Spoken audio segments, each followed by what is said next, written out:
All right. Hello. Good morning. Welcome to my capstone presentation. My name is Evan Gendreau, and I will be talking about the 40 West Arts District today and the paper I did kind of talking about suggestions I could make to help augment their marketing, specifically their social media marketing is a place where I noticed they could definitely use some improvements. So in this paper, I kind of identified places where they're struggling against their competition in other local Colorado creative districts. And I made some suggestions on how they can improve. So yeah, let's jump into it. As you can see, you've got the 40 West logo here, and that'll just kind of give you a theme um, for the current aesthetic of the brand. So moving forward, what is the 40 West Arts District? The 40 West Arts District is a creative place founded in 2011, and then it was kind of recently granted official designation by Colorado Creative Industries, which is a local government organization that helps kind of orchestrate and catalyze creative places within the metro and larger state area community, artistic community. So what that means is 40 West Arts District has all of a sudden become in greater company with much more successful, well-known creative places like the Santa Fe Creative District, Santa Fe Arts District, or the Rhino River North Arts District. Both Denver-based creative places that have been wildly successful are extremely popular. And as this report has found and reports, they have much stronger social media followings. So where is the 40 West Arts District? Where is this place in comparison to what is this place essentially? 40 West was originally, it's situated along Colfax Avenue in Lakewood, Colorado, so west of Denver.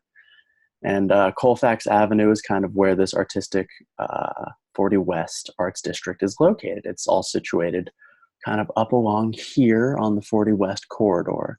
And the importance of this area significantly, historically, was the fact that it led, as you can see here, straight out to the Rocky Mountains. It was the continuation of US Route 40 that came, all the way through the Great Plains, broke through Denver, and once you were past Denver into Lakewood, you were on your way to the mysteries of the mountains, the extreme adventure that was crossing the mountains before I-70 was completed.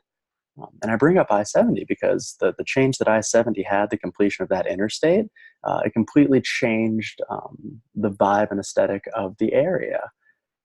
Now, some of the sources I quote in this paper do argue that more successful restaurants, here's a picture of what it looked like when it was very important. This is Colfax back in its heyday, thriving, surviving here. I believe this is 1957. This is a photo I found on Getty Images. But yeah, it just shows all the neon lights, all the successful businesses, thriving industry, all based around the automobile and the importance of this highway through Denver. But with the completion of I-70, things changed a little bit. Here's a famous institution that hasn't been affected very much. It's Davies Chuck Wagon. Here's a picture of it in 1957 and again in 2006. And it kind of highlights that while this area has been totally overshadowed by the interstate, there is still businesses that have potential. And that's kind of what the 40 West Arts District is here to do. It's here to help catalyze and revitalize the potential and the great historically significant area that was Edgewood, this area in Lakewood that runs along Colfax Avenue. So for a bit more perspective, this is kind of what their goal in current advertising is. 40 West kind of shows off this very polished, very clean aesthetic that doesn't really differentiate itself very much from the general malaise of Denver advertising you get. It looks very much like the stuff coming out of Rhino, looks very much like the stuff coming out of Santa Fe. And for those issues, I want to suggest a couple of changes that they could make. So if we want to kind of a more global picture of what is going on, the Colfax area that I was discussing, the Colfax Avenue, runs right along here. It runs all the way across the city. They say it's the longest continuous street in the United States. The Rhino Arts District that I compare it heavily to, especially in terms of branding, sits right here, very close to downtown. And then the Santa Fe Arts District runs right up along this way. And then just for location's sake, I have Colorado Creative Industries marked here. And then I also mentioned the Belmar neighborhood in my paper, which is right down here, and that's a brand new development. And it really serves as the main anchor for Lakewood, Colorado, the town where 40 West lives. Um, and it's definitely diverted all economic and business traffic down south a little bit away from Colfax. And I also note in my report that because of this, Colfax has developed a lot of crime issues. It's become popular with squatters. Um, so the aim of the 40 West Arts District is to really help revitalize this area, bring in art consumers, and help use this creative place, this creative district, to catalyze growth, to make it a new, exciting place for artists to live. And subsequently, normal people have people just enjoy the area, kind of raise the social capital of the area. And there are a few problems with that. It falls short, and having been established in 2011, it's really tried. But in terms of social media, it just doesn't get there. So yeah, let's first look at basically where they fall flat in terms of their social media following. When you ask people my age about this area, the general response tends to be that there is not much information. People don't really know what's going on there. It's not off the tip of their tongue like Santa Fe. It's not well known like Rhino. The hot spots aren't really talked about in the same way as the Milk Market or Sul Teatro potentially. It just doesn't quite have that word of mouth marketing. And I think that comes down a lot to social media. So looking here on this graph that I made for this report, essentially you can see that Rhino is just killing it. They have 32,000 followers. Santa Fe is doing substantially better than 40 West, but 40 West is just sitting here at 1,700. And the most interesting thing, oh dear. Well, this should say 2015. Anyway, the most interesting thing is that all of these Instagram pages were founded about the same time. These pages all started posting about the same time. If this said 2015, it's correct. I'll correct it on the final version. You will notice that they have had all the exact same opportunities to grow their audience at the same rate, even though theoretically 40 West was founded in 2011 as opposed to the earlier dates of Rhino and Santa Fe, which we'll see on the next slide. Clearly, the average likes on a post, Rhino, with their following count, is absolutely killing it. They have exponentially more likes than either Santa Fe or 40 West. And then their average monthly increase is astronomical too. But where it gets interesting, and where Santa Fe shines, is really in their Facebook page. They kind of hold their own with Rhino there. But where it gets interesting is that 40 West has an incredible Instagram engagement rate. People really, really like what they're doing. Their small audience gets a good number of likes and comments on their posts. That's what the engagement rate adds up and kind of qualifies there. So this just all shows that 40 West has an amazing potential that they're not quite capitalizing on. And so I'd like to see them improve on some things. And I think that comes down to three kind of main points that they could improve upon and consider implementing into their marketing. So first off is kind of their brand recognition. So this here kind of just describes the area. Rhino is an old industrial district in downtown. It has old warehouses, and they do a great job of reutilizing that into artistic spaces and creative cultural communities. Santa Fe has a beautiful old historic section in the southern part of Denver, Colorado, south of downtown. And they do a great job embracing their Latino culture, the Chicano culture. As I mentioned, Sul Teatro is a theater there. They also have Museo de las Americas, which is fantastically diverse in what they're able to show and offer. And the social media marketing, all the consistent branding of both of these organizations is relentless in how it shows this and portrays this. And I'll give you a quick demonstration on the slide further down. I think 40 West is just inconsistent in what they show, and it doesn't quite have its own distinct vibe or aesthetic. I think oftentimes postings that are shown on the 40 West Instagram page and their Facebook as well could be confused with Rhino or Santa Fe, and doesn't quite have a distinct feel of its own. So looking at a screenshot of Rhino's Instagram page, you can see a series of 9 photos here, and you can really see their brand identity, which I have pasted here, the gritty, industrial, entrepreneurial, creative vibe where things are made. You can see in the photos here, it's got, the brick architecture and the production of fruit and vegetables and, artists working and creating and advertising where it seems like things are kind of gritty and new and real. Whereas if we pop over to the screenshot of 40 West's Instagram page, it gets a little less specific. You have several pictures of someone's kid, which is fun, but without context, just glancing, there's no reason to engage with this content. You have advertising here, which is helpful, but again, doesn't really seem like advertising specific to 40 West. It seems like these could be birthday invitations or something of the like, and they don't really do a great job of specifically showcasing the area in which they're housed. Like they have an empty parking lot, kind of I guess this is part of the 40 West art line here, but still, for an organization trying to establish their brand, they really need to be more clear in their messaging. So in order to help them do that in this project, I established a new brand identity statement for them. And it reads as, the 40 West Arts District is a gateway to the mysterious world of artistic creation in Lakewood, Colorado. We support art in every form and at every skill level, from every type of person, no matter who you are. 40 West isn't Paris, and it's proudly not Denver. It's raw, it's unassuming, it's open to all.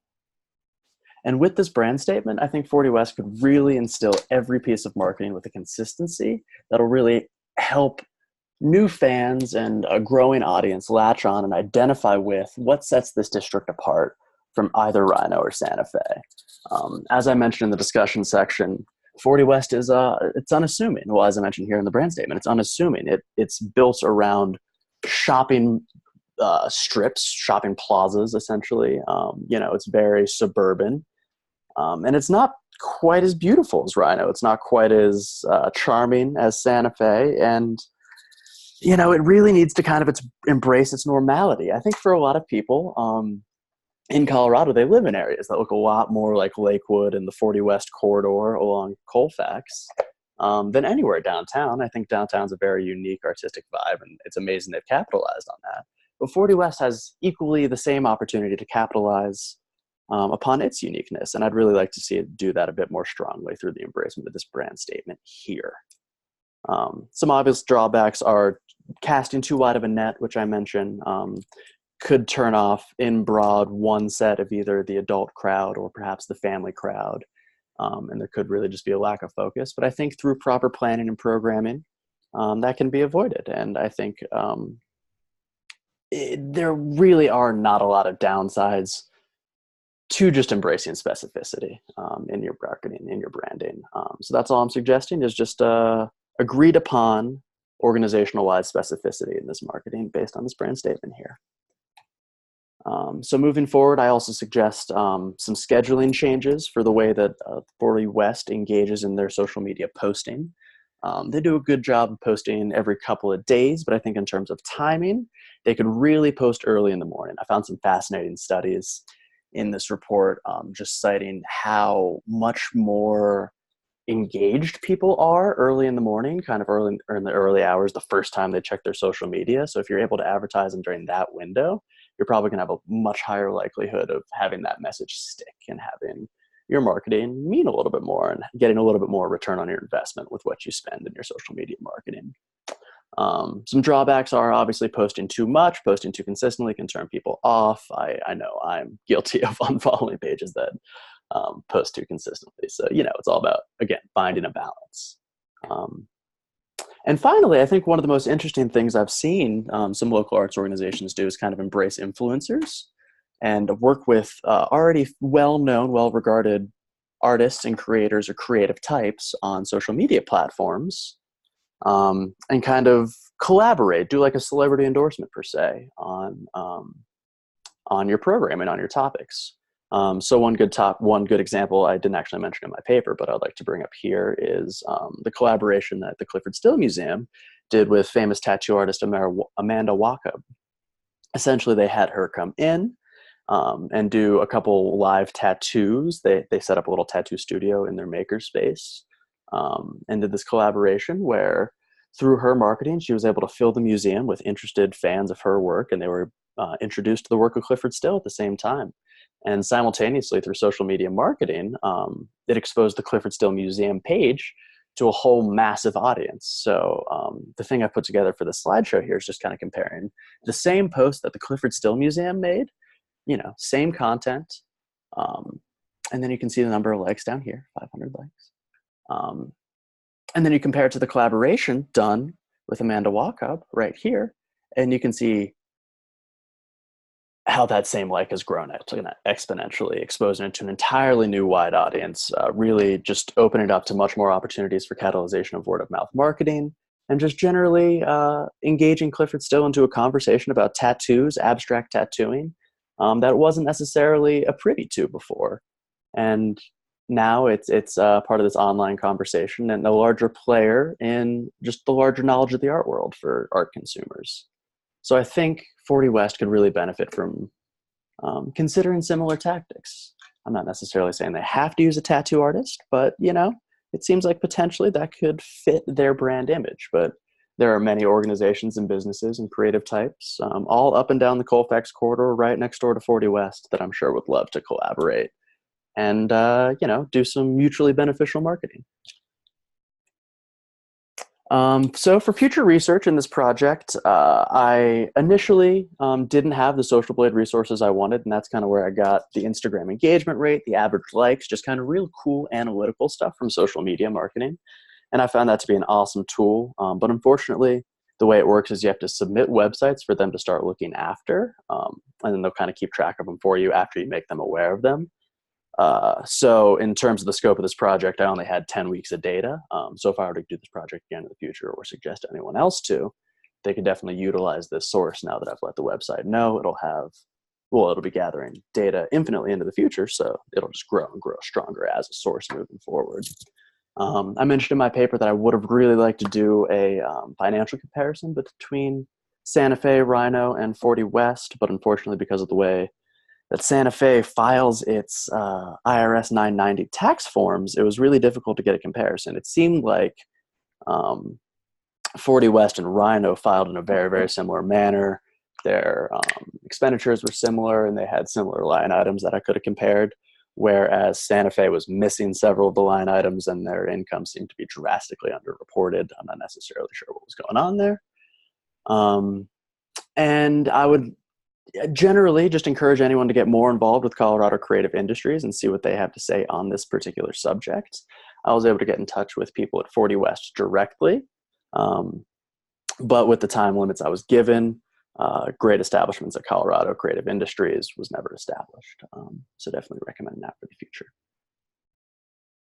So there you have it. Kind of in conclusion, what I would like to say is that the 40 West Arts District has a fantastic opportunity to change and revitalize an area of West Colfax that's been kind of downtrodden in the last several generations, but has always had a great habit of bouncing back. And I think with this initiative, they'll be able to do so in spades.